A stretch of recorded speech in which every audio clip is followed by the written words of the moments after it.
Welcome back to Roscoe's World. Today we're going to be talking about the Vaquero's influence, the true origin of the cowboy.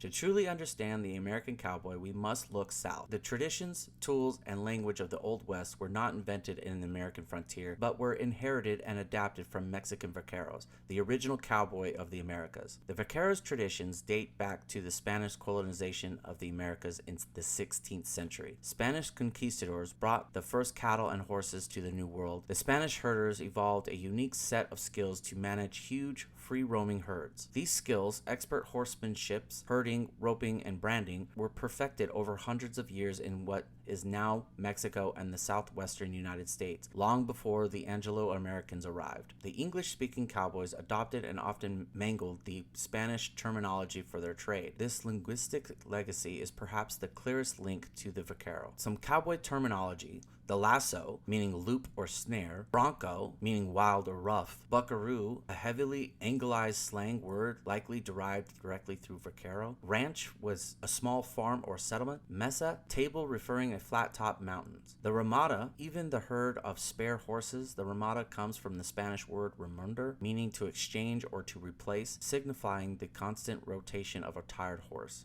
The tools and techniques adopted were the saddle horn, the most essential piece of equipment adopted from the vaqueros, the high-horned saddle. The horn was absolutely crucial for dollying, wrapping the rope around the horn after roping a steer to use the horse's weight as an anchor. Vaquero saddles had horns for this very purpose. Chaps, as established the protection for the legs. The chaps was a necessary invention for riding through the thorny bush of Mexico. The entire concept of branding cattle to mark for ownership originated with the Spanish. Vaqueros used hot irons to mark their employers' cattle, a tradition that was quickly adopted and remains a cornerstone of ranching. The Texas Longhorn, even the animal they drove, the Texas Longhorn was not native to the U.S. It evolved from descendants of Spanish cattle that had escaped and interbred with other breeds over hundreds of years, becoming hardy and resilient. The American cowboy is a rich fusion of cultures: Native American horsemanship, African American skills, and the most fundamentally Spanish Mexican traditions. The figure we celebrate today is the result of that powerful, effective blend. That's all for now. Thanks for listening. This has been Joshua Marchant with Roscoe's World Radio. I'll see you in the next one.